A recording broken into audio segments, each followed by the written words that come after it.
Đây ngàyนี้mô tranh lên tập tông năng công tờ xa ra bom ôn môi trường nuốn quát có cho làm đài cho hai á bên này thà lẹ cầm thì icon là monitor dương có lẹ xa quát cho làm đài đằng thà icon nứng viết bạt tờ na chẳng thì quát ngò là quát ập bàn lục tê mạch bàn viết bạt để ra tại quát cho làm đài luôn ai ập đắng chấn nhâm mô chai lệ tại tôn nâng ca bằng hai icon là monitor nângរបៀបលាក់វាអត់មានអីពិបាកទេវាងាយងាយភាសាតាបងប្អូនគាត់អត់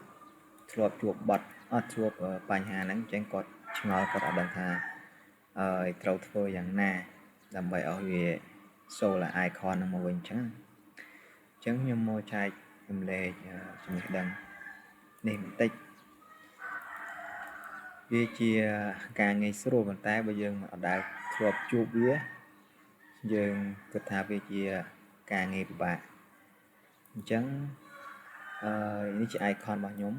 នៅលើ monitor របស់ខ្ញុំជាដំបូងយើងចូល right click យើងចុចទៅ right click នៅលើ monitor right click ហើយយើងយកពាក្យនៅក្នុងនេះវាមានពាក្យview ខ្ញុំសូមបញ្យល់កន្លែងនេះតិចទៅតង view នេះlock icon នេះវាអាចធ្វើឲ្យicon យើងហ្នឹងវាធំអានេះវាល្មមអានេះវាតូចឧទាហរណ៍នេះធំ icon វាបង្ហាញមកធំហើយអានេះតូច medium មានន័យថា icon វាល្មមយើងសមរម្យនេះជាការស្រឡាញ់របស់បងប្អូនទេបងប្អូនអាចចង់តម្រូវការធំល្មមនិងតូចនេះតូចយើងមើលទៅតូចអញ្ចឹងជាការស្រឡាញ់របស់បងប្អូនអាចជ្រើសរើសយកល្មមឬក៏មធ្យមបងប្អូនអាចដាក់បាន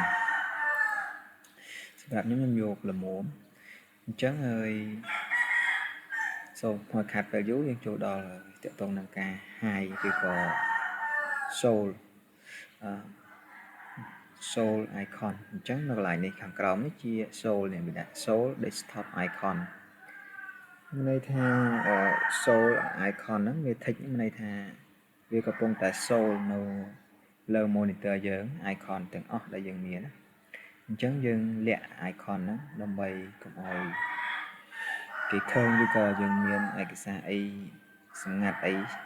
សម្រាប់តែអ្នកគាត់អត់ធ្លាប់ដែលជួបប្រទេសហ្នឹងគាត់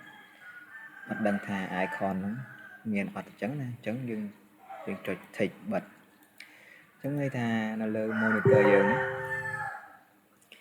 នៅលើ screen monitor យើងនេះបាត់ icon អញ្ចឹង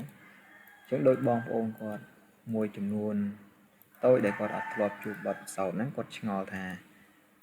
icon ហ្នឹងបាត់តាណាអញ្ចឹងគាត់អត់ដឹងថាទៅយកនៅកន្លែងណាមកវិញអញ្ចឹងគាត់ថាបាត់ហើយអញ្ចឹងតើតងឲ្យវាសូលមកវិញយើងចុចកន្លែង view ហ្នឹងយើងយកកន្លែង show icon យើង tick នៅកន្លែង icon វានឹងបង្ហាញណាវានឹងបង្ហាញicon ហ្នឹងមកវិញនេះវានឹងបង្ហាញ icon មកវិញអញ្ចឹងតកតងនឹងការ high ឬក៏ការ show icon